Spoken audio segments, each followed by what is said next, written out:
अस्सलामुअलैकुम, welcome to my YouTube channel official MW पे आप लोगों को खुश आमदीद। उम्मीद करता हूँ आप सब खैरियत से होंगे।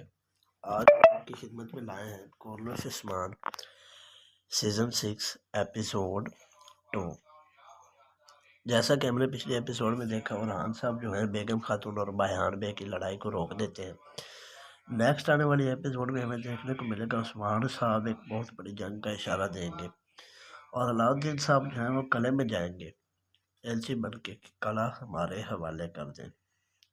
और उसके बाद हमें देखने को मिलता है कारा उस्मान साहब जो होते हैं वो कहते हैं बाला खातून को कि हमारे पास दो ही हदफ हैं, जिनमें से हमें कौन सा हदफ चुनना चाहिए। तो उस्मान बे जो होते हैं वो कारा दिन किला चुन लेते हैं और वो कहते हैं कि कारा दिन किला हमारी अगली फतह होगा।